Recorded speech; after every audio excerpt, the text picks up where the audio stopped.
노망 나셨어요? 곱게 늙으셔야지. 왜 사돈 어른 칠순 잔치에서 피를 말리세요? 이 더러운 손으로 어딜 만져요?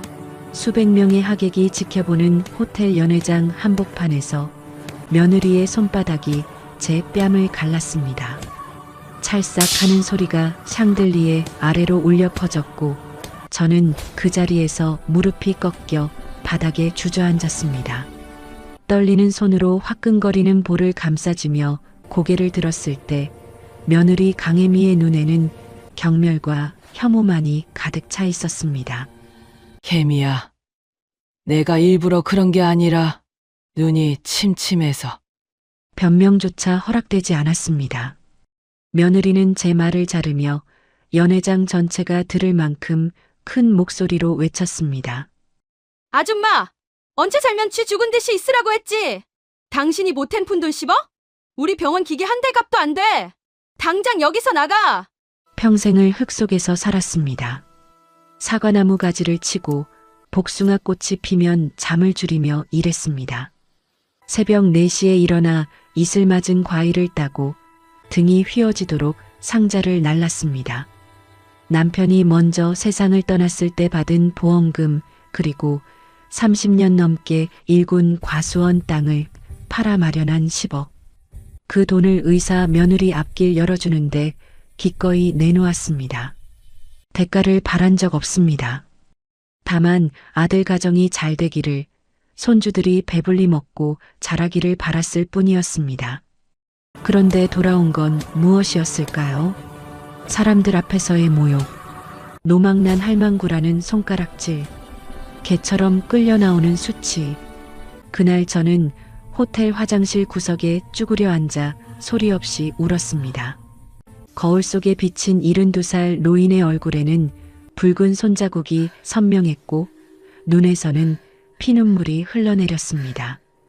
하지만 며느리야, 너는 몰랐겠지. 내가 소금 뿌려 쫓아낸 그 거지 같은 노인이 누구였는지, 내가 짐승처럼 내쫓은 그 낡은 등산복 차림의 할머니가 어떤 사람이었는지, 이제부터 내 피눈물이 너에게 어떤 모습으로 돌아가는지 똑똑히 지켜보거라. 오늘 이 이야기가 여러분께 작은 위로가 되었으면 합니다. 구독과 좋아요 부탁드립니다. 항상 건강하시고 행복하세요. 안녕하세요. 저는 올해 나이 72을 맞은 한영자라고 합니다. 충청도 시골 마을에서 태어나 평생을 농사꾼으로 살아온 촌노입니다. 학교라고는 국민학교 졸업이 전부이고 손톱 밑에는 늘 흙이 끼어 있었으며 한 번도 비싼 옷을 입어본 적이 없는 평범한 노인이었습니다. 그런 제가 어쩌다 서울 강남 한복판에서 의사 며느리에게 뺨을 맞고 가진 재산을 모조리 빼앗기고 결국에는 뜻밖의 인연으로 통쾌한 복수를 하게 되었는지 그 긴 이야기를 지금부터 들려드리려 합니다. 저는 어릴 적부터 부모님을 일찍 여의었습니다. 12살에 어머니가 병으로 돌아가셨고 15살에는 아버지마저 농기계 사고로 세상을 떠나셨습니다. 형제자매 없이 혼자 남겨진 저는 남의 집 식모살이를 하며 겨우 입에 풀칠을 했습니다. 새벽부터 밤늦게까지 부엌에서 설거지를 하고 빨래를 삶고 마당을 쓸었습니다. 16살 소녀의 손은 금세 갈라지고 트었으며 겨울이면 동상에 걸려 손가락이 퉁퉁 부어 올랐습니다. 그때 저를 살려준 사람이 있었습니다. 같은 마을에 살던 동갑내기 친구 최금순이었습니다. 금순이네 집도 형편이 넉넉하지 않았지만 그 아이는 늘 자기 도시락에서 절반을 덜어 제게 내밀었습니다. 추운 겨울날에는 자기가 입던 솜저고리를 벗어 제 어깨에 걸쳐 주었고 제가 울고 있으면 아무 말 없이 옆에 앉아 등을 쓸어주었습니다. 20살이 되던 해 저는 이웃 마을 청년 한만수와 혼인을 했습니다. 만수 씨는 말수가 적고 성실한 사람이었습니다. 혼수라고는 이불 한 채와 녹그릇 몇 개가 전부였지만 저는 행복했습니다. 드디어 제 가정이 생겼다는 사실만으로도 세상을 다 가진 기분이었으니까요. 신혼 첫날 밤 만수 씨가 제 손을 잡고 말했습니다. 당신이 고생 많이 했는데 이제부터는 내가 책임지겠소. 평생 굶기지 않고 울리지 않겠소.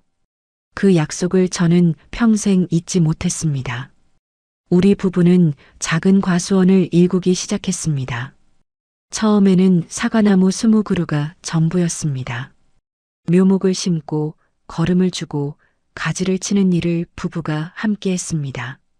봄이면 새벽 4시에 일어나 서리 피해를 막기 위해 화덕에 불을 지폈고 여름이면 해충을 잡느라 밤잠을 설쳤습니다. 가을 수확철에는 허리가 끊어질 듯 아팠지만 탐스럽게 익은 사과를 볼 때면 그 고통도 잊혔습니다. 세월이 흘러 20그루였던 과수원은 1000그루가 넘는 큰 농장으로 성장했습니다. 저희 사과는 당도가 높기로 유명해서 서울 백화점에서도 주문이 들어왔습니다. 동네에서는 저희 부부를 부러워했고 만수 씨는 마을 이장까지 맡게 되었습니다. 그렇게 30년을 살았습니다. 힘들었지만 보람찬 나날이었고 제 인생에서 가장 빛나던 시간이었습니다. 그 사이 금순이와는 연락이 끊겼습니다. 25살 무렵 금순이는 갑자기 서울로 올라갔습니다. 무슨 사연인지는 모르지만 시집을 가게 되었다며 급하게 떠났고 그 뒤로는 소식이 없었습니다. 전화도 편지도 오지 않았습니다. 저는 가끔 밤하늘을 보며 그 친구를 떠올렸습니다. 지금쯤 잘 살고 있을까? 배고프지는 않을까? 어린 시절 도시락 반쪽을 나눠주던 그 아이의 얼굴이 문득문득 그리웠습니다. 우리 부부에게는 늦둥이 아들이 하나 있었습니다. 결혼한 지 15년 만에 어렵게 얻은 귀한 자식이었습니다. 이름은 진우. 저는 그 아이를 하늘처럼 떠받들었습니다. 시골 아이지만 공부만큼은 서울 아이들 못지않게 시키고 싶었습니다. 새벽부터 과수원에서 일하고 밤에는 진우 학원비를 벌기 위해 인근 공장에서 야간 아르바이트까지 했습니다. 손이 트고 갈라져도 개의치 않았습니다. 내 자식만은 나처럼 고생하지 않게 하겠다는 일념뿐이었으니까요. 진우는 영리한 아이였습니다. 시골 학교에서 늘 1등을 했고 고등학교 때는 전교 수석으로 졸업했습니다. 서울에 있는 명문의과대학에 합격했을 때 저는 평생 처음으로 큰 소리로 울었습니다. 기쁨의 눈물이었습니다. 내 아들이 의사가 된다. 더 이상 흙을 파지 않아도 된다. 사람들에게 존경받는 선생님이 된다. 그 사실이 너무나 벅차서 밤새 잠을 이루지 못했습니다. 진우가 대학에 다니는 동안 만수 씨에게 불행이 찾아왔습니다. 폐암 말기 선고. 평생 담배를 피우지 않던 사람이 왜 폐암에 걸렸는지 의사도 고개를 저었습니다. 아마도 농약을 오래 다룬 탓일 것이라고 했습니다. 만수 씨는 투병 1년 만에 세상을 떠났습니다. 마지막 숨을 거두기 직전 그이는 제 손을 꼭 쥐고 말했습니다. 여보, 진우 잘 부탁하오.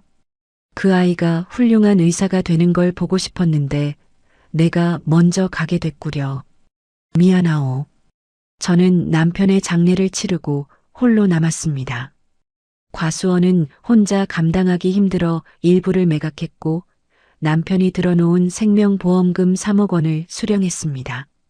진우 학비와 생활비로 쓰이던 그 돈은 아들이 의사국가고시에 합격할 때까지 조금씩 줄어들었습니다. 진우가 레지던트 생활을 마칠 무렵 한 여자가 나타났습니다. 강혜미. 서울 출신의 피부과 전문의였습니다. 처음 진우가 그 여자를 데려왔을 때 저는 당혹스러웠습니다. 혜미는 시골 농가에 들어서자마자 코를 막았습니다.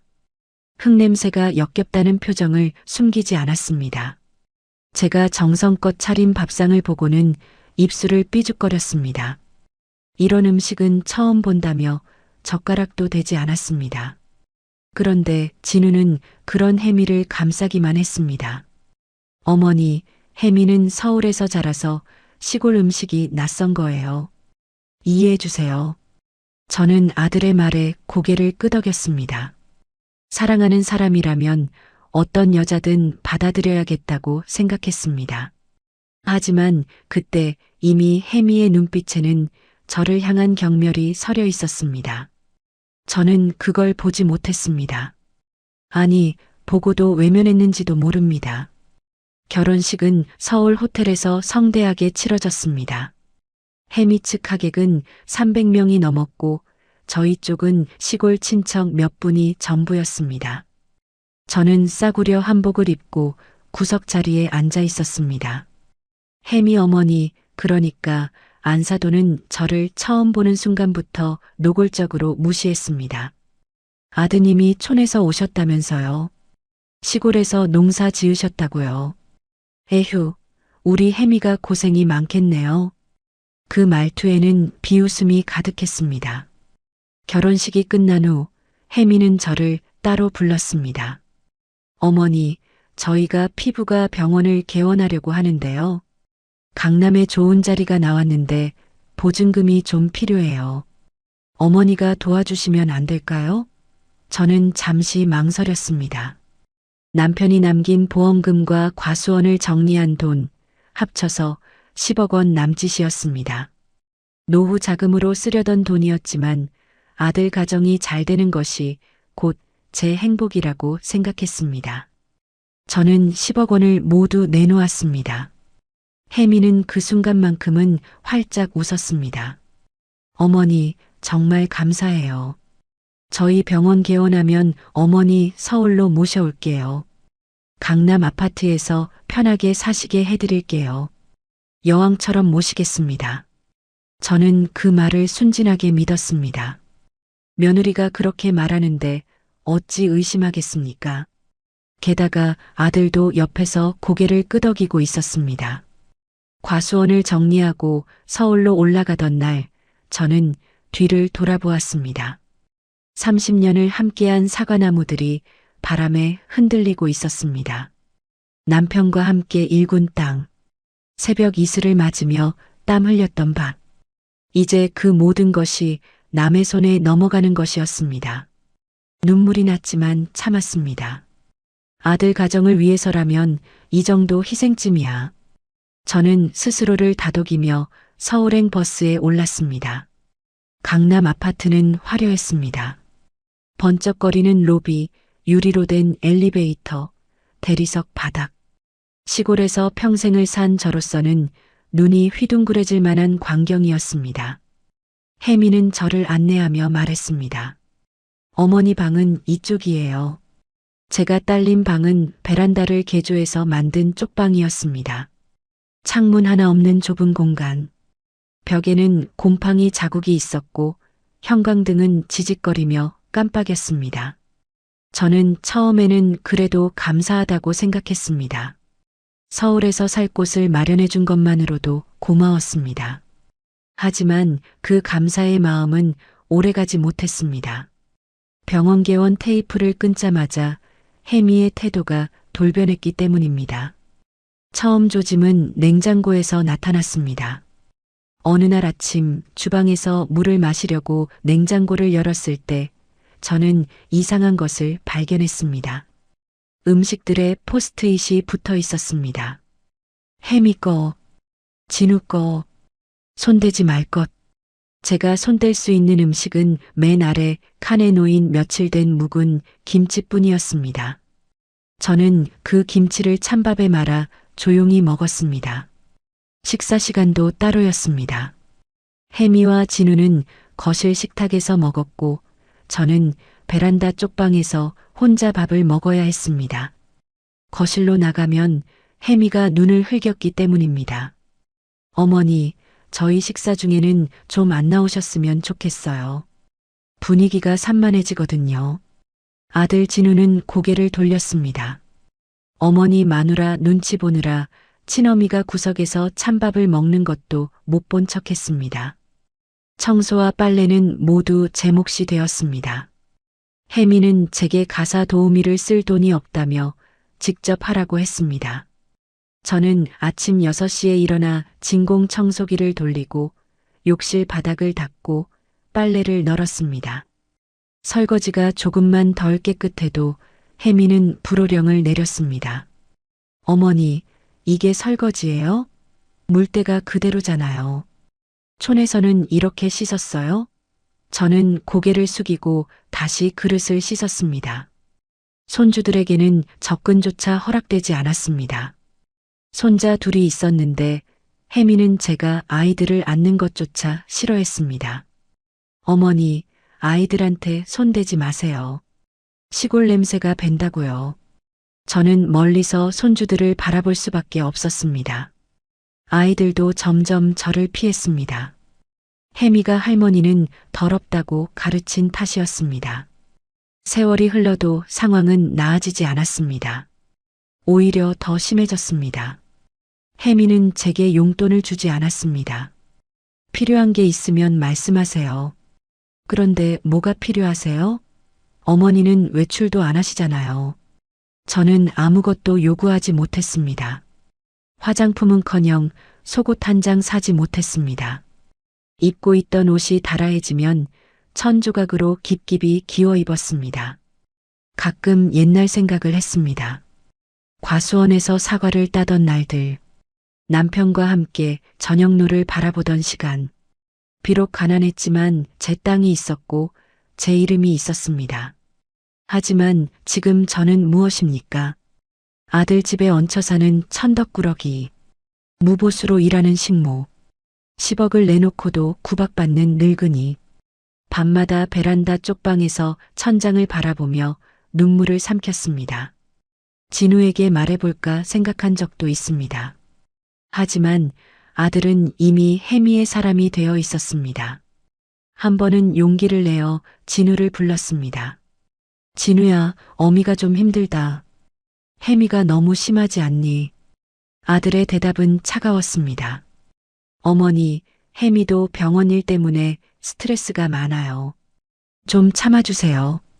저희가 잘 되면 어머니한테도 좋은 거잖아요. 저는 그날 밤 다시는 아들에게 하소연하지 않겠다고 다짐했습니다. 내 자식이지만 이미 남의 사람이 되었다는 걸 인정해야 했습니다. 저는 투명인간처럼 살기 시작했습니다. 말을 줄이고 존재감을 지우고 가능한 한눈에 띄지 않으려 했습니다. 그래야 혜미의 눈총을 피할 수 있었으니까요. 그러던 어느 날 안사돈의 칠순 잔치 초대장이 날아왔습니다. 혜미 어머니의 생신을 호텔 연회장에서 성대하게 치른다고 했습니다. 혜미는 저를 데려가기 싫어했지만 진우가 한사코 우겼습니다. 어머니도 같이 가셔야지. 사돈 어른 칠순인데 안 가시면 예의가 아니잖아. 혜미는 못마땅한 표정으로 수락했습니다. 문제는 옷이었습니다. 저는 제대로 된 외출복이 없었습니다. 옷장을 뒤져봐도 촌스러운 옷들 뿐이었습니다. 시장에 나가 10,000원짜리 단화를 샀습니다. 그나마 제일 깨끗해 보이는 한복을 입고 거울 앞에 섰습니다. 초라한 모습이었지만 이게 제가 할 수 있는 최선이었습니다. 연회장에 도착했을 때 혜미의 표정이 굳었습니다. 어머니, 그게 뭐예요? 시장표 신발을 신고 왔어요? 창피하게. 저는 고개를 숙였습니다. 미안하다. 이것밖에 없어서. 혜미는 한숨을 쉬며 저를 구석자리로 밀어 넣었습니다. 거기 앉아 계세요. 절대 돌아다니지 마시고요. 저는 시키는 대로 구석에 앉아 있었습니다. 하객들이 오가는 것을 멀리서 지켜보았습니다. 화려한 드레스와 보석들, 웃음소리와 축하 인사. 저만 다른 세상 사람 같았습니다.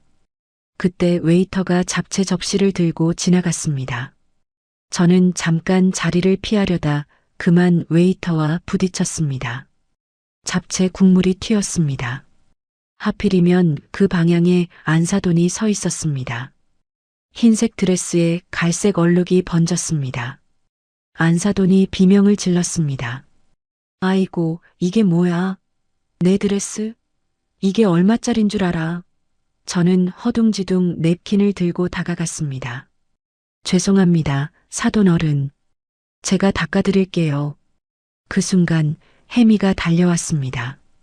저를 잡아채더니 뺨을 후려쳤습니다. 연회장 전체가 조용해졌습니다.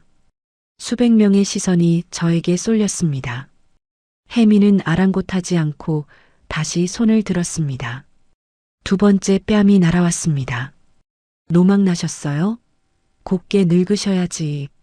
왜 사돈 어른 칠순 잔치에서 피를 말려요? 저는 바닥에 주저앉았습니다. 다리에 힘이 풀렸습니다. 혜미는 멈추지 않았습니다. 제 등짝을 밀치며 소리쳤습니다. 이 더러운 손으로 어딜 만져요. 당신이 보탠 푼돈 10억? 우리 병원 장비 한 대 값도 안 된다고요. 당장 내 집에서 나가요. 하객들 사이에서 수군거리는 소리가 들렸습니다. 저건 뭐야? 며느리가 시어머니를 때리네. 에휴, 볼성사나워. 저는 바닥에 엎드려 울었습니다. 창피함보다 억울함이 컸습니다. 평생 모은 전 재산을 바쳤는데 돌아온 건 공개적인 모욕이었습니다. 진우는 어디 있었을까요? 아들은 저 멀리 서서 고개를 돌리고 있었습니다. 어머니를 구하러 오지 않았습니다. 혜미 눈치를 보느라 친어미가 맞는 것도 모른 척했습니다. 보안 요원이 다가왔습니다. 죄송합니다만 나가주시겠습니까? 저는 일어서지 못했습니다. 혜미가 제 팔을 잡아 끌었습니다. 나가요, 빨리. 저는 개처럼 질질 끌려 나왔습니다. 연회장 문이 닫히는 순간 안에서 웃음소리가 들렸습니다. 아이고, 우리 혜미 고생이 많다. 시어머니 복도 없어서. 그 웃음소리가 제 가슴에 비수처럼 꽂혔습니다. 호텔 화장실에 숨어 울었습니다. 거울 속의 제 모습이 처참했습니다. 뺨에는 붉은 손자국, 눈가에는 부어오른 멍. 72해를 살아오면서 이렇게까지 수모를 당한 적은 처음이었습니다. 손톱 밑에 끼어있던 흙, 새벽부터 밤까지 일하며 키운 아들. 그 아들을 위해 모든 것을 내놓았건만 결국 저는 아무것도 아닌 존재가 되어버렸습니다. 그날 밤 저는 베란다 쪽방에서 잠을 이루지 못했습니다. 천장의 곰팡이 자국을 바라보며 생각했습니다. 어떻게 이 지경이 되었을까? 어디서부터 잘못된 것일까? 너무 많이 베풀었던 것일까? 아니면 애초에 며느리 사람을 잘못 본 것일까? 답은 나오지 않았습니다. 다만 한 가지는 분명했습니다. 이대로는 살 수 없다는 것. 무언가 달라져야 한다는 것. 하지만 당장은 방법이 없었습니다. 돈도 없고 갈 곳도 없었습니다. 과수원은 이미 팔렸고 시골에는 돌아갈 집도 없었습니다. 저는 그저 하루하루를 버텼습니다. 혜미의 눈총을 피해 다니고 시키는 대로 청소를 하고 구석에서 찬밥을 먹으며 숨죽여 살았습니다. 그러던 어느 날 혜미가 새로운 지시를 내렸습니다. 어머니, 이제부터 우리 병원에 출근하세요. 청소할 사람이 필요한데 어머니가 하시면 딱이잖아요. 노는이 밥값이라도 하셔야죠. 저는 할 말을 잃었습니다. 10억을 내놓은 사람에게 밥값을 하라니. 하지만 거부할 수 없었습니다. 혜미의 눈이 서늘했고 진우는 옆에서 아무 말도 하지 않았습니다. 다음 날부터 병원 청소가 시작되었습니다. 새벽 5시에 일어나 지하철을 타고 강남의 병원으로 갔습니다. 대기실 바닥을 닦고 화장실 변기를 청소하고 쓰레기통을 비웠습니다. 락스 냄새가 코를 찔렀습니다. 손은 다시 트고 갈라졌습니다. 과수원에서 일하던 시절과 다를 바가 없었습니다. 아니, 더 비참했습니다. 그때는 적어도 제 땅에서 일했으니까요. 병원에서 진우를 마주친 적이 있습니다. 아들은 원무과장으로 일하고 있었습니다. 청소복을 입고 화장실 바닥을 닦고 있는 저를 보았을 때 진우는 그냥 지나갔습니다. 눈도 마주치지 않았습니다. 마치 저를 모르는 사람 취급했습니다. 저는 그 순간 깨달았습니다. 내 아들은 이미 죽었다. 저 사람은 내가 평생을 바쳐 키운 아들이 아니다. 그날 밤 저는 결심했습니다. 더 이상 당하고만 살지 않겠다. 어떻게든 이 상황에서 벗어나겠다.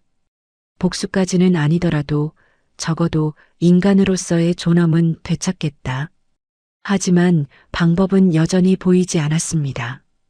돈도 연줄도 갈 곳도 없는 늙은이가 무엇을 할 수 있겠습니까? 그런데 운명은 이상한 방식으로 찾아옵니다. 제가 가장 바닥에 있을 때 하늘이 한 줄기 빛을 보내주었습니다. 그것은 50년 전에 헤어진 친구의 모습으로 나타났습니다.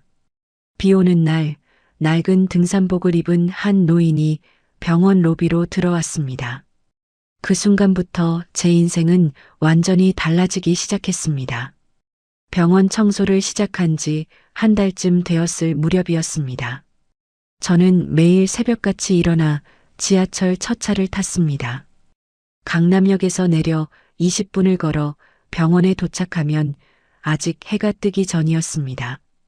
어둠 속에서 청소 도구함을 열고 대걸레와 양동이를 꺼내 하루를 시작했습니다. 대기실 바닥에 먼지를 닦고 유리창에 묻은 손자국을 지우고 화분에 물을 주었습니다. 아무도 알아주지 않는 노동이었지만 저는 묵묵히 해냈습니다. 그것이 제가 할 수 있는 유일한 일이었으니까요. 그러던 어느 날 아침이었습니다. 장마철이라 비가 억수같이 쏟아지고 있었습니다. 하늘이 구멍 난 것처럼 빗줄기가 굵었고 천둥 번개가 연신치고 있었습니다. 저는 병원 로비 바닥에 고인 빗물을 닦아내느라 정신이 없었습니다. 환자들이 우산에서 떨어뜨린 물방울, 진흙 묻은 신발 자국, 모든 것을 깨끗이 치워야 했습니다. 혜미가 바닥이 더럽다고 불같이 화를 낼 게 뻔했으니까요. 그때 병원 자동문이 열렸습니다. 한 노인이 비틀거리며 들어왔습니다. 낡고 해진 등산복 차림이었습니다. 옷은 흠뻑 젖어 있었고 머리카락에서는 빗물이 뚝뚝 떨어졌습니다. 신발은 찢어져 있었고 손에는 비닐봉지 하나를 들고 있었습니다. 마치 노숙인 같은 행색이었습니다. 노인은 로비 구석 소파에 주저앉아 떨고 있었습니다. 추위에 젖은 듯 어깨가 부들부들 떨렸고 얼굴은 핏기 없이 창백했습니다. 간호사 한 명이 다가갔습니다. 표정이 좋지 않았습니다. 할머니, 여기 병원이에요. 환자 아니시면 나가주세요. 밖에 비 온다고 아무데나 들어오시면 안 돼요. 노인은 고개를 들어 간호사를 바라보았습니다. 눈에는 지친 빛이 역력했습니다. 잠깐만 비 좀 피하고 갈게. 너무 추워서 그래. 간호사는 코웃음을 쳤습니다. 여기 대기실이지 쉼터가 아니에요. 다른 데 가세요. 간호사가 데스크로 가더니 무언가를 가져왔습니다. 굵은 소금이었습니다. 믿기 어려운 광경이었습니다. 간호사는 노인에게 소금을 뿌리며 말했습니다. 재수 없어. 아침부터. 빨리 나가세요. 다른 간호사들도 몰려왔습니다. 수군거리는 소리가 들렸습니다. 거지 할머니 아냐? 냄새나. 빨리 내보내. 저는 그 광경을 보며 가슴이 철렁 내려앉았습니다. 인간을 저렇게 대해도 되는 걸까? 아무리 형편이 어려워 보여도 어르신인데. 저는 대걸레를 내려놓고 탕비실로 갔습니다. 종이컵에 따뜻한 물을 받았습니다. 제가 아침에 가져온 보리차 티백을 넣었습니다. 김이 모락모락 피어올랐습니다. 저는 그 종이컵을 들고 노인에게 다가갔습니다. 입고 있던 낡은 앞치마를 벗어 노인의 젖은 어깨에 걸쳐드렸습니다. 노인이 고개를 들었습니다. 어르신, 따뜻한 거 드시고 기운 차리세요. 몸이 너무 차가우시네요. 노인의 눈이 커졌습니다. 잠시 저를 물끄러미 바라보았습니다. 주름진 얼굴에 무언가 스치는 듯 했습니다. 노인은 떨리는 손으로 종이컵을 받아들고 한 모금 마셨습니다. 고맙네, 정말 고마워. 세상에 이런 친절한 사람도 있구나. 저는 웃으며 대답했습니다. 별 말씀을요. 비가 그칠 때까지 여기 계세요. 제가 있는 동안은 아무도 쫓아내지 못해요. 그때였습니다. 뒤에서 날카로운 목소리가 들려왔습니다. 뭐 하는 거예요? 햄이었습니다. 언제 병원에 왔는지 모르겠지만 저와 노인을 노려보고 있었습니다. 얼굴이 불그락푸르락했습니다. 혜미는 성큼성큼 다가오더니 제 앞에 섰습니다. 어머니, 지금 뭐 하시는 거예요? 거지한테 왜 차를 줘요? 저는 침착하게 대답했습니다. 비에 젖어서 떨고 계시길래 사람이 저렇게 추워하는데 그냥 지나칠 수가 없었어요. 혜미의 눈이 가늘어졌습니다. 사람? 저게 사람으로 보여요? 더러운 거지잖아요. 병원에 저런 게 있으면 환자들이 뭐라고 하겠어요. 당장 내보내요. 저는 고개를 저었습니다. 비가 너무 심해요. 조금만 있다 가시게 해드리면 안 될까요? 혜미는 어이없다는 듯 웃었습니다. 어머니가 지금 나한테 대들어요? 주제를 알아야지. 혜미는 노인에게 다가갔습니다. 손에 든 건 소금통이었습니다. 할머니, 나가요. 여기 당신 같은 거지가 있을 곳이 아니에요. 냄새 나거든요. 혜미는 노인의 머리 위로 소금을 뿌렸습니다. 노인의 젖은 머리카락에 하얀 소금 알갱이가 내려앉았습니다. 노인은 아무 말 없이 자리에서 일어났습니다. 종이컵을 제게 돌려주며 고맙다고 눈인사를 했습니다. 그리고 비가 쏟아지는 밖으로 걸어나갔습니다. 저는 그 뒷모습을 바라보며 가슴이 아팠습니다. 왜인지 모르게 눈물이 날 것 같았습니다. 저분은 어디로 가실까? 비를 피할 곳이 있기는 할까? 혜미는 제 옆에서 비웃었습니다. 어머니도 저 거지 할머니랑 다를 게 없어요. 우리 집에 얹혀 살면서 뭘 그리 도덕군자 행세야. 당신도 저 꼴 되기 싫으면 조용히 청소나 해요. 저는 아무 말도 하지 못했습니다. 다만 속으로 다짐했습니다.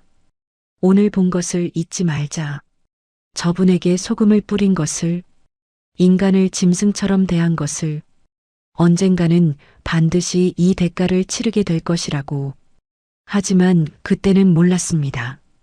제가 보리차를 건넨 그 노인이 누구인지, 그분과 제 사이에 50년 전에 깊은 인연이 있었다는 것을. 그날 밤 저는 베란다 쪽방에서 잠을 이루지 못했습니다. 낮에 본 그 노인의 얼굴이 자꾸 떠올랐습니다. 어딘가 낯익은 느낌이었습니다. 주름진 눈과 갸름한 턱선, 무엇보다 저를 바라보던 그 눈빛. 어디선가 본 적이 있는 눈이었습니다. 저는 기억을 더듬었습니다. 오래전, 아주 오래전, 시골 마을에서 함께 뛰놀던 어린 시절. 설마 그분이 금순이일 리가 없어. 금순이는 서울로 시집가서 잘 살고 있을 텐데 저런 행색으로 병원에 비를 피하러 들어올 리가 없잖아. 저는 스스로를 타일렀습니다. 우연의 일치일 뿐이라고. 비슷하게 생긴 사람이 세상에 얼마나 많은데. 하지만 마음 한구석이 계속 불편했습니다. 혹시라도 그분이 정말 금순이라면, 50년 전 제 목숨을 살려준 그 친구라면. 며칠이 지났습니다. 저는 여전히 새벽에 병원에 나가 청소를 했습니다. 그 노인은 다시 나타나지 않았습니다. 저는 조금씩 그날의 일을 잊어가고 있었습니다. 어차피 제 인생은 달라질 게 없었으니까요. 혜미의 구박은 계속되었고 진우는 여전히 저를 외면했습니다. 저는 그저 하루하루를 버티고 있었습니다. 그러던 어느 날 저녁이었습니다. 병원 청소를 마치고 집으로 돌아왔을 때 혜미가 거실에서 기다리고 있었습니다. 표정이 심상치 않았습니다. 어머니, 잠깐 앉아봐요. 저는 불안한 마음으로 소파 끝에 걸터 앉았습니다. 혜미가 천천히 말을 꺼냈습니다. 어머니, 요즘 용돈 어떻게 마련하세요? 저는 의아했습니다. 용돈이라뇨? 저는 용돈을 받은 적이 없는데요. 혜미의 눈이 가늘어졌습니다. 거짓말 마세요. 어머니 방에서 이게 나왔어요. 혜미가 봉투 하나를 꺼내 흔들었습니다. 안에 현금이 들어 있었습니다. 제가 몇 달에 걸쳐 동전 모아 바꾼 30만 원이었습니다. 병원 청소할 때 가끔 바닥에 떨어진 동전을 주었습니다. 10원, 50원, 100원. 티끌 모아 태산이라고 그렇게 모은 비상금이었습니다. 이 돈 어디서 났어요? 어머니 횡령한 거 아니에요? 저는 억울함에 목이 메었습니다. 횡령이라뇨? 그건 제가 동전 주워서 모은 거예요. 바닥에 떨어진 동전 주운 게 무슨 죄가 된다고. 혜미는 코웃음을 쳤습니다. 바닥에 떨어진 동전? 그게 누구 돈인데요? 병원 돈이잖아요. 병원 돈 훔친 거랑 뭐가 달라요? 저는 할 말을 잃었습니다. 떨어진 동전을 줍는 게 도둑질이라니. 세상에 이런 억지가 어디 있습니까? 혜미는 그 봉투를 자기 가방에 넣었습니다. 이건 제가 압수할게요. 생활비에서 빼겠습니다.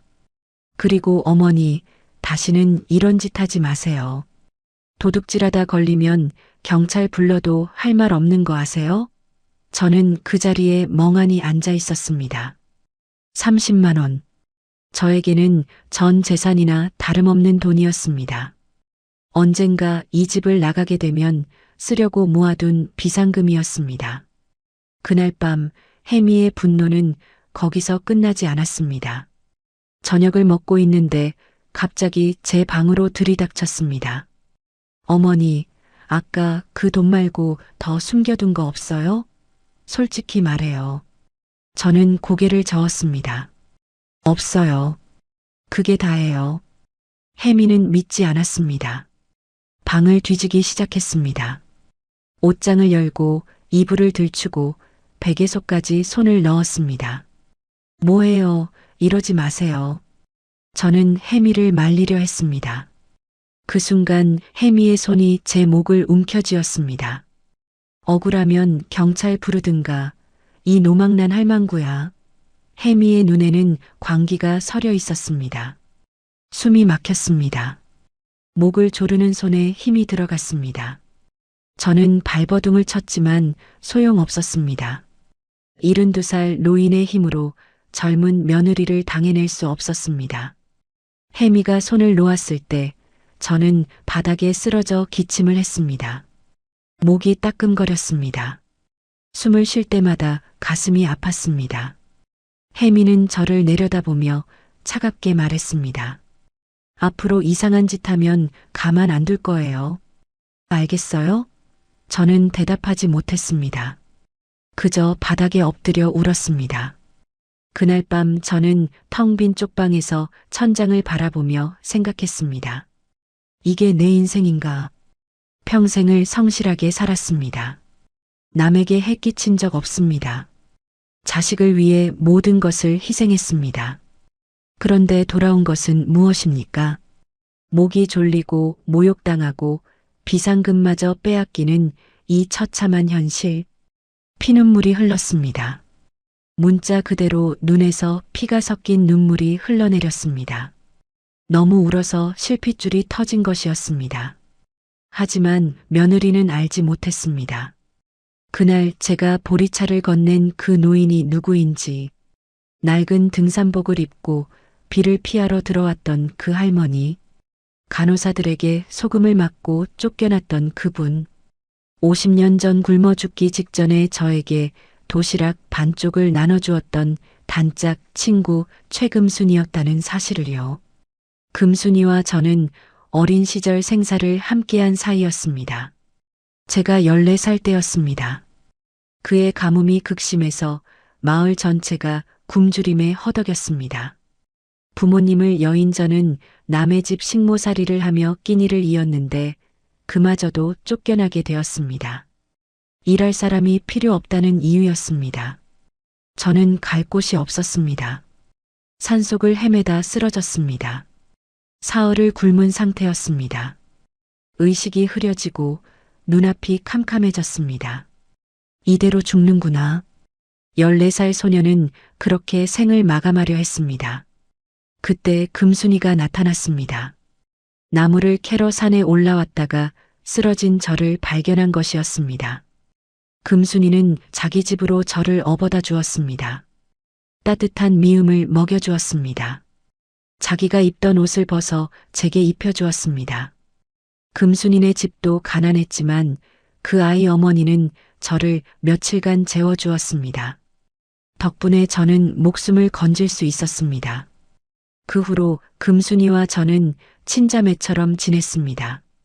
같이 나무를 캐고 같이 빨래를 하고 밤에는 별을 보며 수다를 떨었습니다. 금순이는 늘 말했습니다. 영자야, 우리 언니 동생 하자. 나중에 커서도 평생 함께 살자. 저도 고개를 끄덕였습니다. 그래, 우리 평생 친구하자. 어린 시절의 순수한 약속이었습니다. 하지만 세월은 우리를 갈라놓았습니다. 25살 무렵 금순이는 갑자기 서울로 떠났습니다. 좋은 곳에 시집간다며 급하게 짐을 쌌습니다. 저는 마을 어귀까지 배웅을 나갔습니다. 금순이가 말했습니다. 영자야, 나 서울 가면 연락할게. 꼭 찾아올게. 건강하게 잘 있어. 저도 울먹이며 대답했습니다. 그래, 너도 잘 살아. 꼭 연락해. 하지만 연락은 오지 않았습니다. 편지도 전화도 없었습니다. 저는 처음에는 기다렸습니다. 1년, 2년. 하지만 소식이 없자 점점 잊혀졌습니다. 결혼을 하고 과수원을 일구고 아들을 키우면서 바쁘게 살다 보니 금순이 생각을 할 여유가 없었습니다. 그렇게 50년이 흘렀습니다. 그런데 그 금순이가 낡은 등산복을 입고 병원에 나타난 것이었습니다. 처음에는 알아보지 못했습니다. 50년이란 세월이 두 사람 모두를 바꿔놓았으니까요. 하지만 금순이는 저를 알아보았을지도 모릅니다. 아니, 분명히 알아보았을 것입니다. 제가 보리차를 건넸을 때 그 눈빛, 오랜 친구를 알아보는 반가움과 세월의 무게가 뒤섞인 그 눈빛. 저는 너무 늦게야 그것을 깨달았습니다. 혜미는 그날 금순이에게 소금을 뿌렸습니다. 거지라고, 냄새난다고 짐승처럼 쫓아냈습니다. 50년 전 제 목숨을 살려준 은인을, 저에게 도시락 반쪽을 나눠주었던 친구를, 혜미는 그 사람이 누구인지도 모른 채 모욕을 주었습니다. 하지만 하늘은 보고 있었습니다. 인과응보라는 말이 괜히 있는 게 아닙니다. 금순이가 어떤 사람인지 며느리는 곧 알게 될 것이었습니다. 사건이 터진 것은 며칠 뒤였습니다. 아침 일찍 병원에 출근했을 때 분위기가 심상치 않았습니다. 직원들이 웅성거리고 혜미의 얼굴은 사색이 되어 있었습니다. 무슨 일이냐고 물었더니 간호사 한 명이 귓속말로 알려주었습니다. 국세청에서 나왔대요. 세무조사 받는데요. 세무조사. 그 단어를 듣는 순간 저는 심장이 덜컥 내려앉았습니다. 동시에 이상한 예감이 들었습니다. 이게 우연일까? 아니면 누군가 일부러 꾸민 일일까? 저는 조용히 구석에서 상황을 지켜보았습니다. 국세청 조사관 4명이 병원에 들이닥쳤습니다. 그들은 원무과를 점령하고 서류를 뒤지기 시작했습니다. 컴퓨터를 압수하고 장부를 가져가고 직원들을 한 명씩 불러 신문했습니다. 혜미는 안절부절 못하며 이리저리 뛰어다녔습니다. 진우도 얼굴이 허옇게 질려 있었습니다. 저는 그 광경을 보며 복잡한 감정이 들었습니다. 통쾌함과 두려움이 뒤섞였습니다. 혜미가 무너지는 것은 고소했지만 그래도 아들이 연루되어 있으니 마음이 편치 않았습니다. 하지만 곧 그 감정은 사라졌습니다. 저를 투명인간 취급하던 아들, 어머니가 맞는 것도 모른 척하던 아들, 그 아들은 이미 제 아들이 아니었습니다.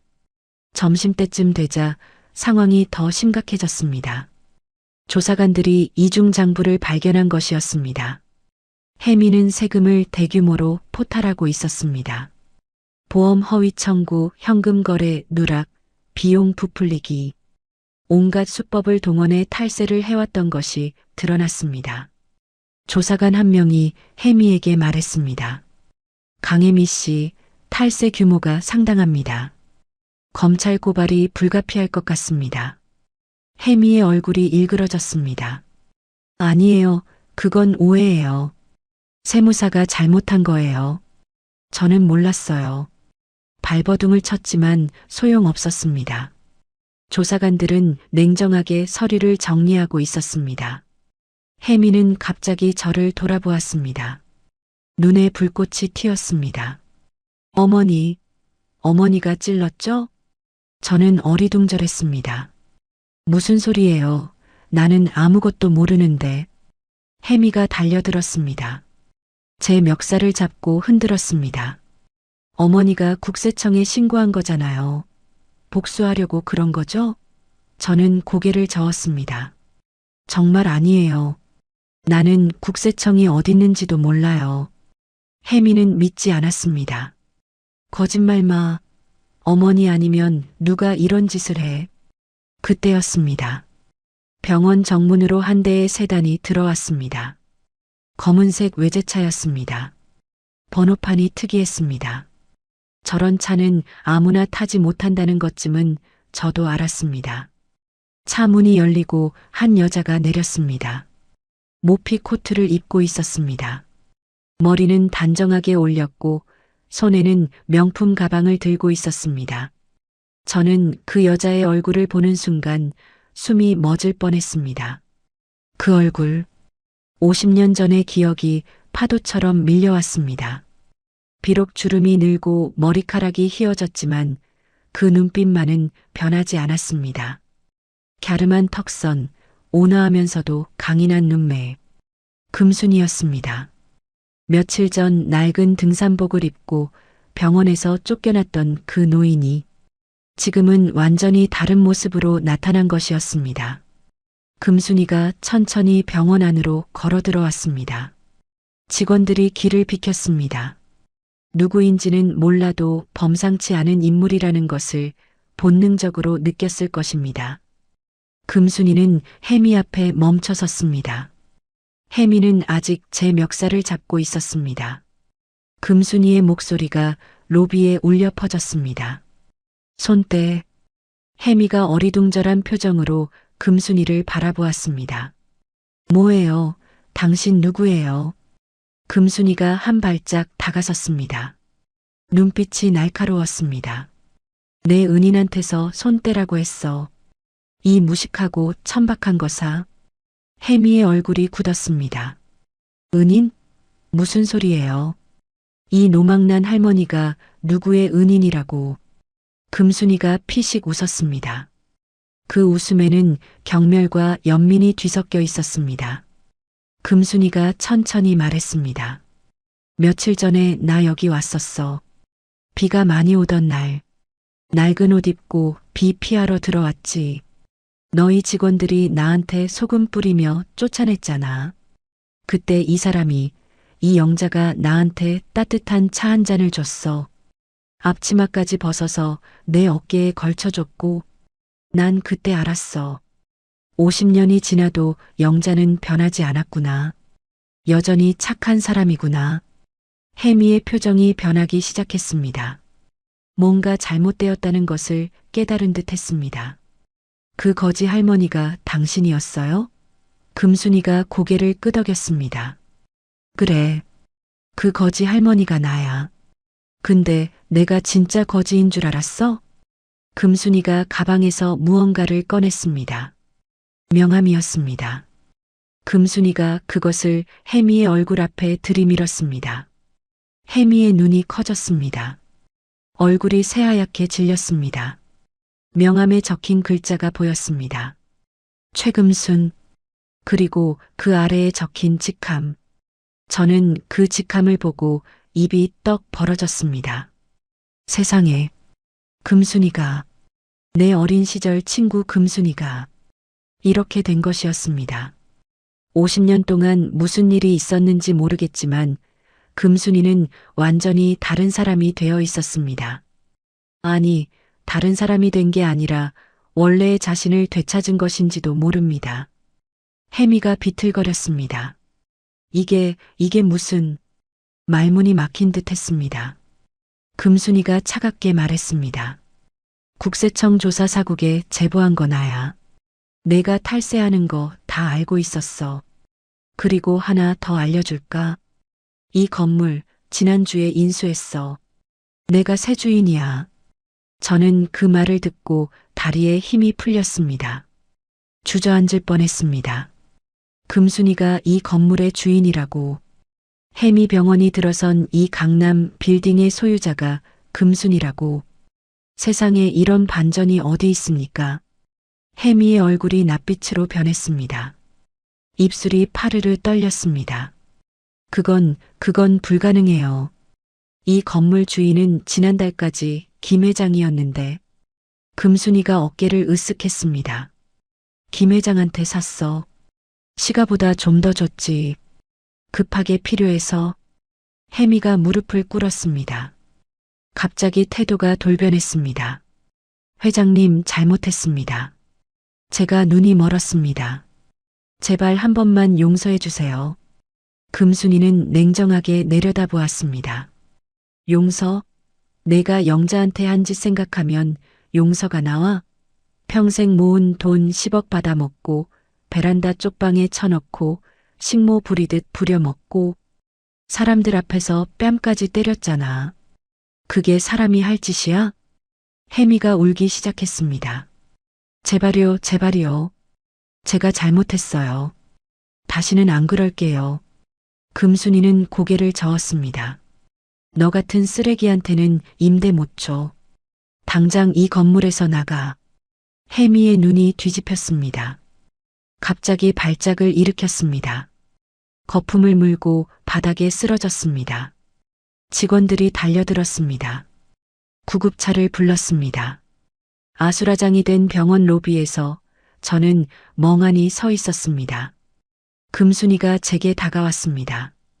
얼굴에는 따뜻한 미소가 번져 있었습니다. 50년 전 제 어깨에 솜저고리를 걸쳐주던 그 소녀의 미소와 똑같았습니다. 영자야, 오래 기다리게 해서 미안해. 이제 가자. 여기는 내가 있을 곳이 아니야. 저는 그제야 눈물이 터졌습니다. 50년 만에 다시 만난 친구. 제 인생의 은인. 그 친구가 지금 제 손을 잡고 있었습니다. 저는 고개를 끄덕였습니다. 울먹이며 대답했습니다. 그래, 가자. 금순아, 가자. 우리는 함께 병원을 나섰습니다. 뒤에서 혜미의 비명소리가 들렸지만 저는 돌아보지 않았습니다. 더 이상 그 세계는 제 것이 아니었습니다. 새로운 인생이 시작되고 있었습니다. 50년 전 도시락 반쪽을 나눠주었던 그 우정이 결국 저를 구원해 준 것이었습니다. 금순이의 손을 잡고 병원을 나서는 순간 저는 마치 오랜 감옥에서 풀려나는 기분이었습니다. 등 뒤로 혜미의 비명소리가 희미하게 들려왔지만 더 이상 제 귀에 꽂히지 않았습니다. 강남 한복판의 햇살이 유난히 따스하게 느껴졌습니다. 숨을 깊이 들이쉬었습니다. 공기가 달랐습니다. 자유의 공기였습니다. 금순이가 검은색 세단의 뒷문을 열어주었습니다. 타, 영자야. 우리 갈 데가 있어. 저는 망설이다가 차에 올랐습니다. 가죽 시트가 부드러웠습니다. 이런 차는 난생 처음 타보았습니다. 운전기사가 조용히 시동을 걸었고 차는 강남 빌딩 앞을 빠져나갔습니다. 차 안에서 금순이가 제 손을 꼭 잡았습니다. 주름진 손이었지만 따뜻했습니다. 50년이란 세월이 무색하게 어린 시절 손잡고 냇가에서 놀던 그때처럼 익숙한 감촉이었습니다. 금순이가 조용히 입을 열었습니다. 영자야, 미안해. 50년 동안 연락도 못하고. 저는 고개를 저었습니다. 무슨 소리야? 내가 왜 미안해? 나야말로 고마워. 오늘 내가 안 왔으면 나는 어떻게 됐을지 몰라. 금순이가 창밖을 바라보며 말했습니다. 알고 있었어. 내가 고생하는 거. 근데 바로 나서지 못했어. 확인해야 할 게 있었거든. 저는 의아했습니다. 확인해야 할 게 뭔데? 금순이가 쓴웃음을 지었습니다. 내 며느리가 진짜 그런 인간인지, 혹시 오해가 있는 건 아닌지, 그래서 일부러 거지 행색으로 병원에 갔던 거야. 진짜 모습을 보려고. 저는 그제야 이해가 되었습니다. 그날 금순이가 낡은 등산복을 입고 나타난 이유. 부자인데 왜 그런 행색이었는지 궁금했었는데 그것은 일종의 시험이었던 것입니다. 며느리의 본성을 확인하기 위한. 금순이가 말을 이었습니다. 근데 그날 내 며느리가 나한테 소금을 뿌리더라. 거지라고. 냄새난다고. 그 순간 결심했어. 이건 그냥 넘어갈 일이 아니라고. 너를 저런 인간한테서 구해줘야겠다고. 저는 눈시울이 붉어졌습니다. 금순아, 근데 너 대체 어떻게 이렇게 된 거야? 50년 전에는 우리 둘 다 못 먹어서 굶었잖아. 어떻게 이렇게 큰 부자가 됐어? 금순이가 잠시 침묵했습니다. 창밖으로 스쳐 지나가는 강남의 빌딩들을 바라보았습니다. 그러다 천천히 입을 열었습니다. 긴 이야기야. 나중에 천천히 해줄게. 지금은 일단 내 갈 곳부터 정하자. 차는 성북동 쪽으로 향했습니다. 고급 주택가였습니다. 높은 담장 너머로 저택들이 보였습니다. 차가 한 저택 앞에 멈추었습니다. 철문이 자동으로 열렸고 넓은 정원이 펼쳐졌습니다. 잔디밭, 분수대, 정원숲, 영화에서나 보던 풍경이었습니다. 금순이가 말했습니다. 여기가 내 집이야. 이제부터 여기서 같이 살자. 저는 할 말을 잃었습니다. 이런 곳에서 살라고. 나 같은 촌노인이. 금순이가 제 손을 끌었습니다. 뭘 그래? 우리 어릴 때 약속했잖아. 평생 같이 살자고. 이제 그 약속 지키는 거야. 저택 안으로 들어갔습니다. 넓은 거실, 높은 천장, 반짝이는 샹들리에. 모든 것이 눈부셨습니다. 가정부인 듯한 중년 여성이 다가와 인사했습니다. 회장님 오셨습니까? 금순이가 고개를 끄덕였습니다. 이분은 내 어린 시절 친구야. 오늘부터 우리 집에 계실 거니까 잘 모셔드려. 저는 꿈을 꾸는 것 같았습니다.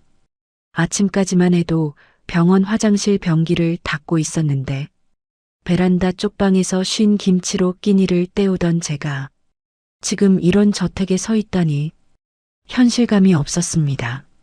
금순이가 저를 2층으로 안내했습니다.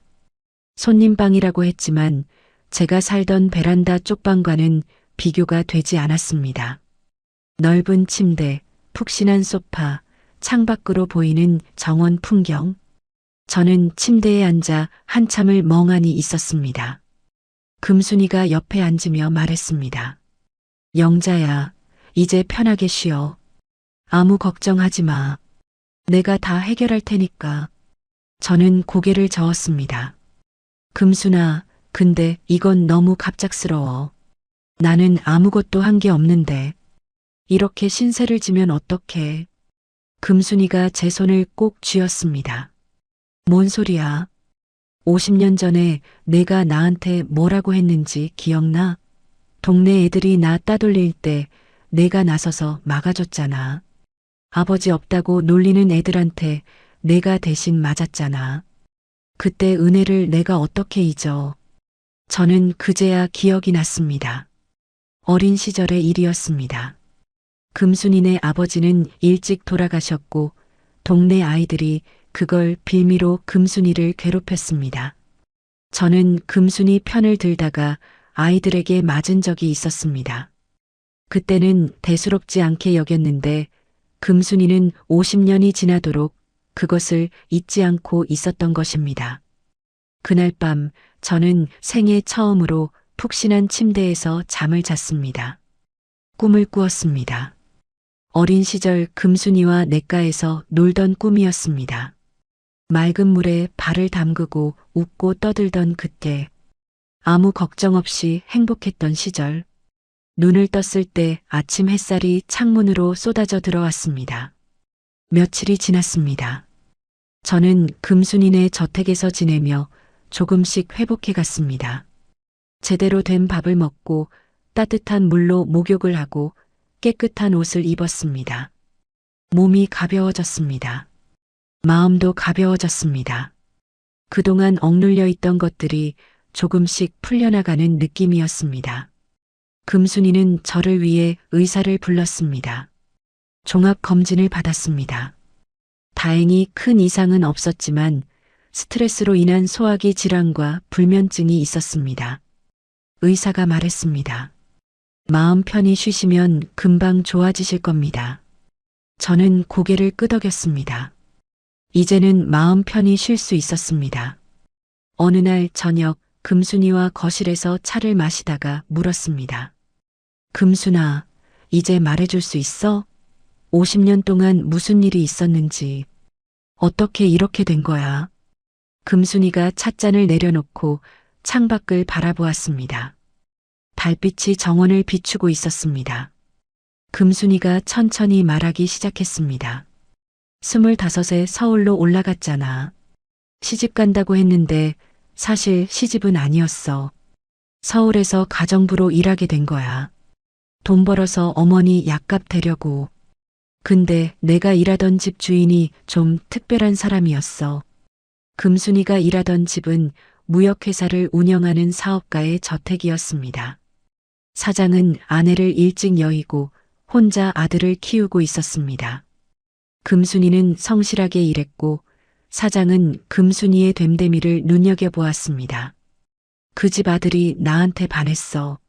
처음에는 무시했지. 나 같은 가정부한테 무슨 마음이 있겠어. 장난치는 거라고 생각했거든. 근데 진심이더라. 3년을 기다렸어. 결국 사장님이 허락하셨고 우리 결혼했어. 저는 놀랐습니다. 가정부에서 사장 며느리가 되었다니. 금순이가 쓴웃음을 지었습니다. 근데 행복하지만은 않았어. 시댁 친척들이 반대가 심했거든. 가정부 출신이라고, 시골 거지라고, 내 며느리처럼 나를 무시하는 사람들이 많았어. 금순이는 그 서름을 악으로 버텼다고 했습니다. 이를 악물고 공부했습니다. 남편 회사 일을 배웠습니다. 남편이 병으로 일찍 세상을 떠났을 때 금순이가 회사를 물려받았습니다. 주변에서는 여자가 무슨 사업이냐며 비웃었지만 금순이는 포기하지 않았습니다. 20년 동안 죽어라 일했어. 무역에서 부동산으로 확장했고 건물을 하나씩 사들였어. 지금은 강남에만 빌딩 12채가 내 거야. 저는 입이 떡 벌어졌습니다. 빌딩 12채? 상상도 못할 규모였습니다. 금순이가 말을 이었습니다. 성공하고 나서 너를 찾으려고 했어. 근데 주소를 몰랐어. 시골 마을도 개발되면서 다 사라졌고 수소문해 봤는데 찾을 수가 없었어. 그러다 며칠 전에 우연히 소식을 들었어. 강남의 어떤 피부과 원장이 시어머니를 학대한다고. 시어머니가 10억을 내놓았는데 식모 취급을 당한다고. 설마 했어. 근데 알아보니까 내 이야기더라. 금순이가 제 손을 잡았습니다. 눈에 눈물이 고여 있었습니다. 그래서 직접 확인하러 간 거야. 거지 행색으로. 내 며느리가 진짜 그런 인간인지 보려고. 그리고 내 눈으로 봤어. 그년이 나한테 소금을 뿌리는 거, 내 은인을 걔보다 못하게 취급하는 거, 그 순간 결심했어. 반드시 복수하겠다고. 저는 눈물을 훔쳤습니다. 50년 만에 다시 만난 친구. 그 친구가 이토록 대단한 사람이 되어 있었고 그 힘으로 저를 구해준 것이었습니다. 세상에 이런 인연이 또 있을까요? 금순이가 물었습니다. 근데 영자야, 내 며느리한테 더 본때를 보여줘야 하지 않겠어? 국세청 조사만으로는 부족해. 저 인간이 내게 한 짓을 생각하면 저는 고개를 저었습니다. 됐어. 나는 복수 같은 거 바라지 않아. 그냥 이렇게 벗어난 것만으로도 충분해. 금순이가 고개를 끄덕였습니다. 그래, 내 마음이 그렇다면 존중할게. 근데 한 가지는 알아둬. 내 며느리, 이제 끝났어. 국세청 조사 결과 탈세 규모가 예상보다 훨씬 커. 검찰 고발은 확정이고 아마 실형 받을 거야. 그리고 내가 건물 주니까 임대 계약도 안 해줄 거야. 병원 문 닫아야 해. 저는 잠시 복잡한 감정이 들었습니다. 아무리 못된 며느리라도 감옥에 가고 병원이 망하는 것은 안타까웠습니다. 하지만 그것은 혜미가 자초한 일이었습니다. 제가 관여할 문제가 아니었습니다. 며칠 뒤 금순이네 저택으로 아들 진우가 찾아왔습니다. 어머니, 어머니. 문 앞에서 고래고래 소리를 질렀습니다. 가정부가 들여보내도 되겠냐고 물었고 금순이가 고개를 끄덕였습니다. 만나봐. 어떤 얼굴로 오는지 보자. 진우가 거실로 들어왔습니다. 얼굴이 초췌했습니다. 수염이 덥수룩하게 자라 있었고 눈 밑에는 다크서클이 짙었습니다. 저를 보자마자 무릎을 꿇었습니다. 어머니, 잘못했습니다. 용서해 주세요. 저는 냉정하게 내려다보았습니다. 뭘 잘못했는데? 진우가 울먹이며 말했습니다. 다요, 다 잘못했습니다. 혜미가 어머니한테 한 짓, 저도 알면서 모른 척 했습니다. 어머니 뺨 맞을 때도 나서지 않았습니다. 청소시킬 때도 막지 않았습니다. 죄송합니다. 정말 죄송합니다. 저는 한동안 아무 말도 하지 않았습니다. 진우를 바라보았습니다. 내가 평생을 바쳐 키운 아들. 새벽부터 밤까지 일해서 학비 대주고 의대 보내고 결혼 자금까지 마련해준 아들. 그 아들이 지금 무릎 꿇고 빌고 있었습니다. 하지만 제 마음은 돌처럼 굳어 있었습니다. 진우야, 나는 널 용서할 생각 없어. 진우가 고개를 들었습니다. 눈이 충혈되어 있었습니다. 어머니, 제발이요. 저희 지금 상황이 정말 힘들어요. 병원 문 닫게 됐고 집도 경매로 넘어갔어요. 혜미는 검찰 조사받고 있고 저희 갈 곳이 없어요. 저는 피식 웃었습니다. 갈 곳이 없다. 그 말 어디서 많이 들어봤다. 내가 사돈네 칠순 잔치에서 쫓겨났을 때 너한테 했던 말이야. 그때 넌 뭐라고 했지? 모른 척 고개 돌렸잖아. 진우가 바닥에 이마를 박았습니다. 죄송합니다. 정말 죄송합니다. 제가 사람이 아니었습니다. 저는 자리에서 일어났습니다. 내 10억은 내 마누라가 다 까먹었잖아. 나한테는 남은 돈이 없어. 이제 내 힘으로 살아. 나는 더 이상 내 어머니가 아니야. 진우가 소리쳤습니다. 어머니, 그래도 피부치잖아요. 저를 버리시면 안 돼요. 금순이가 나섰습니다. 차갑게 진우를 내려다보았습니다. 피부치? 내가 피부치 운운할 자격 있어? 친어머니 뺨 맞을 때 구경만 하던 내가, 어머니 목을 조르는 마누라를 막지 않던 내가, 그런 내가 지금 피부치 타령이야? 진우가 말문이 막혔습니다. 아, 그건. 금순이가 손을 들어 문을 가리켰습니다. 나가. 여기서 당장 나가. 다시는 이 근처에 얼씬거리지 마. 다음에 또 오면 그땐 경찰 부를 거야. 진우가 비틀거리며 일어났습니다. 저를 한번 바라보았습니다. 그 눈에는 원망과 절박함이 뒤섞여 있었습니다. 하지만 저는 고개를 돌렸습니다. 진우는 결국 어깨를 축 늘어뜨리고 저택을 나갔습니다. 문이 닫히자 저는 그 자리에 주저앉았습니다. 눈물이 흘렀습니다. 아들을 내친 것이 아프지 않다면 거짓말이었습니다. 하지만 돌이킬 수 없었습니다. 너무 많은 일이 있었습니다. 너무 깊은 상처를 받았습니다. 피부치라는 이유만으로 모든 것을 용서할 수는 없었습니다. 금순이가 옆에 앉아 제 등을 쓸어주었습니다. 잘했어, 영자야. 내 결정이 맞아. 저런 인간은 버림받아야 정신을 차려. 아니, 정신을 차리든 말든 그건 내 알 바 아니야. 이제 너는 내 인생을 살아야 해. 저는 고개를 끄덕였습니다. 그래, 이제 나는 나를 위해 살아야 해. 한영자라는 이름으로 누군가의 어머니도 누군가의 시어머니도 아닌 그냥 나 자신으로. 그 후 며칠이 더 지났습니다. 금순이는 매일 저를 데리고 여기저기를 다녔습니다. 맛있는 음식점에 가고 백화점에서 옷을 사고 미술관에도 갔습니다. 저는 평생 처음 경험하는 것들이었습니다. 처음에는 어색하고 부담스러웠지만 점점 적응이 되었습니다. 이것이 보통 사람들의 삶이구나. 이렇게 사는 것이 당연한 거구나. 어느 날 금순이가 제안했습니다. 영자야, 우리 봉사활동하러 갈래? 봉사활동이라뇨? 금순이가 웃었습니다. 나 일주일에 2번씩 무료 급식소에서 봉사해. 배고픈 사람들한테 밥 퍼주는 거야. 너도 같이 가자. 저는 고개를 끄덕였습니다. 좋은 생각이었습니다.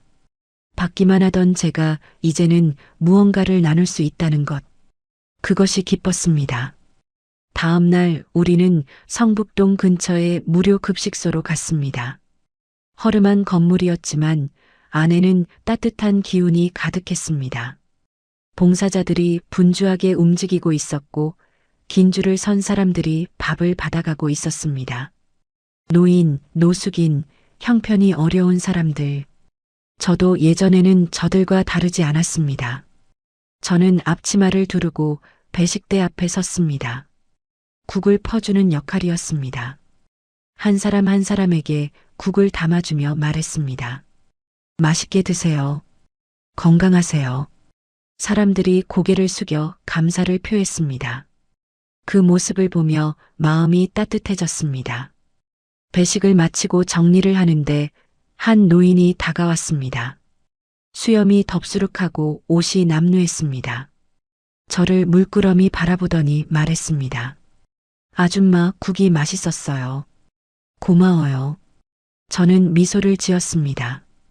별 말씀을요. 자주 오세요. 노인이 떠나고 금순이가 다가왔습니다. 기분이 어때? 저는 고개를 끄덕였습니다. 좋아. 이런 게 진짜 사는 거구나 싶어. 내가 받은 만큼 다른 사람한테 베푸는 거. 이게 진짜 밥심이구나. 금순이가 웃었습니다. 맞아. 우리 앞으로도 계속하자. 같이. 저는 금순이의 손을 잡았습니다. 그래. 같이 하자. 평생. 그렇게 새로운 일상이 시작되었습니다. 저는 금순이네 저택에서 지내며 일주일에 2번씩 무료 급식소에서 봉사를 했습니다. 가끔은 양로원에도 갔습니다. 할머니, 할아버지들과 이야기를 나누고 손을 잡아드리고 노래도 불러드렸습니다. 제가 받은 상처가 누군가에게는 위로가 될 수 있다는 것을 알았습니다. 제 아픔이 헛되지 않았다는 것을 느꼈습니다. 한편 혜미와 진우의 소식도 간간히 들려왔습니다. 혜미는 탈세 혐의로 검찰에 기소되었습니다. 재판이 진행 중이었고 유죄 판결이 예상되었습니다. 의사 면허도 위험하다고 했습니다. 병원은 이미 문을 닫았고 강남 아파트는 경매로 넘어갔습니다. 두 사람은 지금 어딘가의 반지하 방에서 살고 있다고 했습니다. 처음 그 소식을 들었을 때 저는 복잡한 감정이 들었습니다. 통쾌함과 연민이 뒤섞였습니다. 하지만 곧 마음을 정리했습니다. 그것은 그들이 자초한 일이었습니다. 저와는 상관없는 일이었습니다. 저는 더 이상 그들의 어머니가 아니었습니다. 금순이와 함께 새로운 삶을 시작한 지 2달이 흘렀습니다. 저는 성북동 저택에서 평화로운 나날을 보내고 있었습니다. 아침이면 정원을 산책하고 오후에는 금순이와 차를 마시며 이야기를 나누었습니다. 일주일에 2번 무료 급식소에서 봉사하는 것이 유일한 외출이었고 그것만으로도 충분히 행복했습니다. 그러던 어느 날 오후 금순이가 서재에서 저를 불렀습니다. 표정이 심상치 않았습니다. 영자야, 잠깐 이것 좀 봐. 금순이가 건넨 것은 신문이었습니다. 사회면 한 귀퉁이에 작은 기사가 실려 있었습니다. 저는 기사를 읽어 내려갔습니다. 강남 피부과 원장, 탈세 혐의 유죄 확정. 기사에는 혜미의 이름이 나와 있었습니다. 재판 결과 징역 2년에 집행유예 3년이 선고되었다고 했습니다. 의사 면허는 취소되었고 추징금 8억 원이 부과되었습니다. 저는 기사를 다 읽고 신문을 내려놓았습니다. 금순이가 물었습니다. 기분이 어때? 저는 잠시 생각했습니다. 통쾌하다고 해야 할까요? 아니면 허무하다고 해야 할까요? 복잡한 감정이었습니다. 하지만 한 가지는 확실했습니다. 이제 정말 끝났다는 것. 혜미와의 악연이 완전히 마무리되었다는 것. 저는 대답했습니다. 그냥 담담해. 예상했던 일이니까. 금순이가 고개를 끄덕였습니다. 그래. 내 말이 맞아. 이미 끝난 일이야. 이제 앞만 보자. 하지만 이야기는 거기서 끝나지 않았습니다. 며칠 뒤 더 충격적인 소식이 들려왔습니다. 혜미와 진우의 집이 경매로 넘어갔다는 것은 이미 알고 있었습니다. 하지만 그 뒤에 일어난 일은 상상을 초월했습니다. 금순이네 저택을 관리하는 집사가 귀띔해 주었습니다. 회장님, 혹시 강 원장 소식 들으셨습니까? 저는 귀를 기울였습니다. 집사가 말을 이었습니다. 남편 되는 분하고 이혼 소송 중이랍니다. 매일 싸운다고 하더군요. 반지하 단칸방에서 사시는데 동네방네 소문이 자자하다고 합니다. 저는 쓴웃음을 지었습니다. 그렇게 되었구나. 금순이가 옆에서 코웃음을 쳤습니다. 당연하지. 돈 있을 때는 서로 좋다고 붙어 있다가 돈 떨어지니까 본색이 드러난 거야. 저런 인간들은 원래 그래. 저는 창밖을 바라보았습니다. 한때 저를 그토록 괴롭히던 며느리가 이제는 반지하 방에서 남편과 싸우며 살고 있다는 것. 인과응보라는 말이 절로 떠올랐습니다. 세상은 공평했습니다. 뿌린 대로 거두는 것이었습니다. 일주일 뒤 뜻밖의 방문객이 찾아왔습니다. 저녁을 먹고 있는데 초인종이 울렸습니다. 집사가 나가보더니 돌아와 보고했습니다. 회장님, 한진우 씨라는 분이 왔습니다. 저는 포크를 내려놓았습니다. 진우가 또 왔구나. 금순이가 눈살을 찌푸렸습니다. 또 왔어? 저번에 다시는 오지 말라고 했는데. 저는 잠시 생각했습니다. 그리고 결정했습니다. 들여보내. 한 번만 더 만나볼게. 금순이가 의아한 표정을 지었지만 고개를 끄덕였습니다. 알았어. 내 결정이니까. 진우가 거실로 들어왔습니다. 지난번보다 더 초췌해 보였습니다. 옷은 구겨져 있었고 신발은 낡아 있었습니다. 한때 의사였던 사람이라고는 믿기 어려운 행색이었습니다. 진우가 저를 보자마자 다시 무릎을 꿇었습니다. 어머니, 살려주세요. 저는 냉정하게 물었습니다. 살려달라니. 무슨 뜻이야? 진우가 울먹이며 말했습니다. 혜미하고 이혼했어요. 아니, 당했어요. 저한테 빚만 떠넘기고 도망갔어요. 지금 채권자들이 저를 쫓고 있어요. 살 곳도 없고 먹을 것도 없어요. 제발 도와주세요. 저는 한동안 말이 없었습니다. 진우를 바라보았습니다. 내가 평생을 바쳐 키운 아들, 의사가 되라고 뒷바라지했던 아들, 그 아들이 지금 거지꼴로 무릎을 꿇고 있었습니다. 가슴 한구석이 아팠습니다.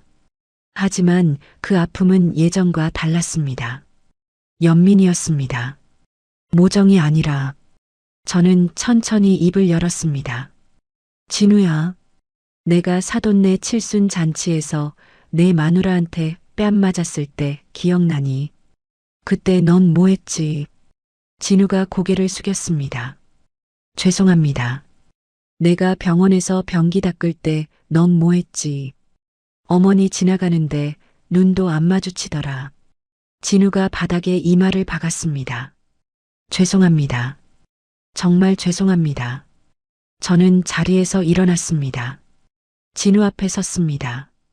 내 10억은 내 마누라가 다 날렸어. 나한테 남은 건 아무것도 없어. 지금 내가 여기 있는 것도 금순이 덕분이야. 내 돈으로 사는 게 아니라고. 진우가 고개를 들었습니다. 그래도 어머니 친구분한테 부탁 좀 해주시면 안 될까요? 한 번만 제발. 저는 고개를 저었습니다. 안 돼. 나는 이미 금순이한테 너무 많은 신세를 지고 있어. 그 은혜를 갚지도 못하는데 내 빚까지 떠안으라고 할 수는 없어. 진우의 얼굴이 일그러졌습니다. 그럼 저보고 어쩌라고요? 죽으라고요? 저는 단호하게 대답했습니다.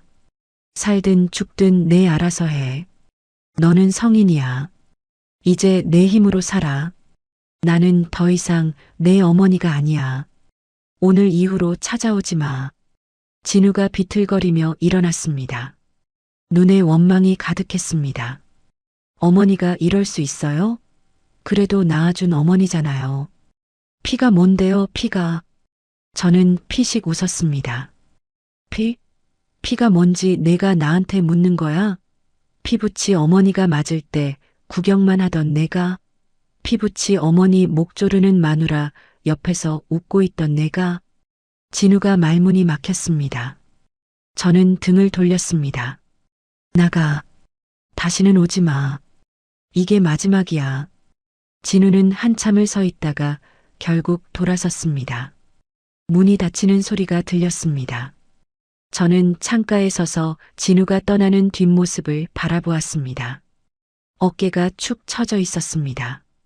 발걸음이 무거웠습니다. 저도 모르게 눈물이 한 줄기 흘러내렸습니다. 금순이가 다가와 제 어깨를 감쌌습니다. 괜찮아? 저는 고개를 끄덕였습니다. 응, 괜찮아. 이제 진짜 끝난 거야. 마음이 후련해. 금순이가 저를 안아주었습니다. 잘했어, 영자야. 내가 옳은 선택을 한 거야. 그 후로 진우는 다시 오지 않았습니다. 소식도 끊겼습니다. 어디서 어떻게 사는지 알 수 없었습니다. 처음에는 가끔 궁금하기도 했지만 시간이 지나면서 그 궁금증도 사라졌습니다. 더 이상 제 아들이 아니었으니까요. 계절이 바뀌었습니다. 가을이 오고 겨울이 왔습니다. 저는 금순이와 함께 따뜻한 저택에서 편안한 나날을 보냈습니다. 아침이면 대추차를 마시며 정원에 눈 내리는 풍경을 바라보았습니다. 오후에는 책을 읽거나 술을 놓았습니다. 저녁에는 금순이와 이런저런 이야기를 나누었습니다. 평범하지만 소중한 일상이었습니다. 무료 급식소 봉사도 계속했습니다. 추운 겨울에는 배고픈 사람들이 더 많이 찾아왔습니다. 저는 뜨거운 국을 퍼주며 말했습니다. 따뜻하게 드세요. 건강하세요.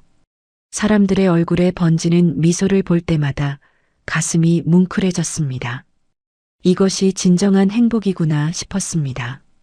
어느 날 저녁 금순이와 거실에서 대추차를 마시다가 문득 물었습니다. 금순아, 나 하나만 물어봐도 돼? 금순이가 고개를 끄덕였습니다. 뭔데? 내가 그날 병원에서 너한테 보리차 안 줬으면 어땠을까? 그래도 나를 도와줬을까?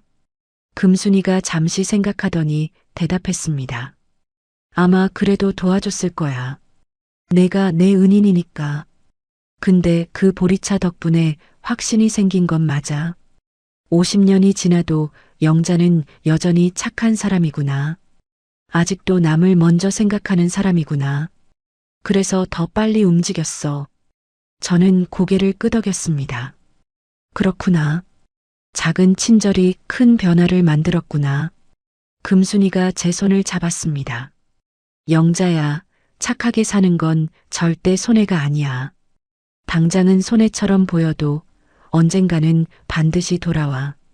하늘은 스스로 돕는 자를 도와. 내가 그 증거야. 저는 눈물을 훔쳤습니다. 50년 전 도시락 반쪽을 나눠주었던 친구. 그 작은 우정이 50년 뒤에 이렇게 저를 구원해 줄 줄 누가 알았겠습니까? 세상은 돌고 돌았고 결국 선한 것은 선한 것으로 돌아왔습니다. 창밖으로 달이 밝았습니다. 성북동 저택의 정원이 은빛으로 물들어 있었습니다.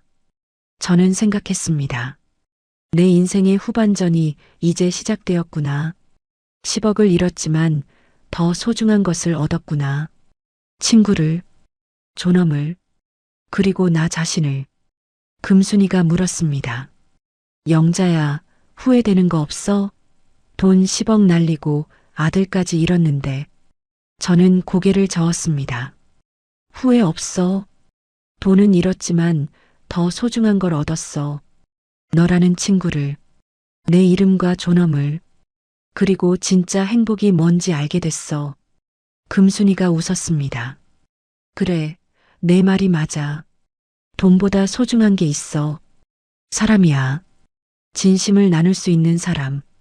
저도 웃었습니다. 우리 둘은 손을 잡고 창밖을 바라보았습니다. 눈이 소복이 내리고 있었습니다. 하얗게 덮인 정원이 마치 새하얀 도화지 같았습니다. 새로운 시작을 의미하는 것 같았습니다. 50년 전 저는 금순이에게 도시락 반쪽을 받아 목숨을 건졌습니다. 50년 뒤 저는 금순이에게 보리차 한 잔을 건넸고 그것이 인연이 되어 새 삶을 얻었습니다. 작은 친절이 큰 기적을 만들었습니다.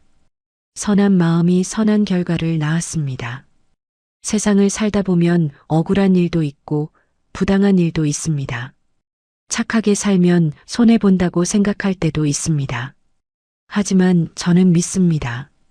하늘은 반드시 스스로 돕는 자를 돕는다는 것을, 뿌린 대로 거둔다는 것을, 당장은 아니더라도 언젠가는 반드시 돌아온다는 것을. 저는 이제 73입니다. 남은 인생이 얼마나 될지 모르겠습니다. 하지만 두렵지 않습니다. 곁에 소중한 친구가 있고 나눌 수 있는 따뜻함이 있습니다. 그것으로 충분합니다. 여러분께 전하고 싶은 말이 있습니다. 아무리 힘들어도 포기하지 마세요. 아무리 억울해도 원망에 빠지지 마세요. 대신 작은 친절을 베푸세요. 손 내밀 수 있을 때 손 내미세요. 그 작은 행동이 언젠가 여러분의 인생을 바꿀 수도 있습니다. 저처럼요. 제 이야기가 여러분께 조금이나마 위로가 되었으면 좋겠습니다. 힘든 시간을 보내고 계신 분들, 부당한 대우를 받고 계신 분들, 포기하고 싶은 마음이 드는 분들, 포기하지 마세요. 하늘은 보고 있습니다. 언젠가 반드시 좋은 날이 올 것입니다. 저는 한영자입니다. 시골 과수원에서 평생을 흙 파먹으며 살았고 전 재산 10억을 며느리에게 빼앗겼고 사람들 앞에서 뺨을 맞았고 식모처럼 부림을 당했습니다. 하지만 지금은 행복합니다. 50년 전 친구 덕분에 새 삶을 얻었고 진정한 자유와 존엄을 되찾았습니다. 돈은 잃어도 다시 벌 수 있습니다. 하지만 사람은 잃으면 되찾기 어렵습니다. 소중한 사람을 곁에 두세요. 진심을 나눌 수 있는 친구를 만드세요. 그것이 어떤 재산보다 값집니다. 며느리 혜미야. 내가 소금을 뿌렸던 그 거지 할머니가 누구였는지 이제 알겠니? 내가 짐승처럼 내쫓았던 그 노인이 바로 이 건물의 주인이었다는 것을. 세상은 좁고 인과응보는 반드시 찾아온다는 것을. 너는 이제 그 교훈을 뼈저리게 배우고 있겠지. 하지만 나는 더 이상 너를 미워하지 않아. 미워할 가치도 없으니까. 나는 이제 내 인생을 살 거야. 한영자라는 이름으로. 당당하게. 행복하게. 주말이면 금순이와 함께 무료 급식소에서 밥을 퍼줍니다. 배고픈 이들에게 따뜻한 국 한 그릇을 건네며 진정한 밥심의 의미를 나눕니다. 10억은 잃었지만 저는 제 이름과 존엄을 되찾았습니다. 그리고 무엇보다 소중한 친구를 다시 만났습니다. 여러분, 착하게 사는 건 죄가 아닙니다. 손해처럼 보여도 결국은 돌아옵니다. 하늘은 반드시 스스로 돕는 자를 돕습니다. 제가 그 증거입니다. 여러분, 항상 건강하시고 행복하세요. 오늘도 작은 친절을 베푸는 하루가 되시길 바랍니다. 이 영상이 마음에 드셨다면 좋아요와 구독 버튼을 눌러주세요.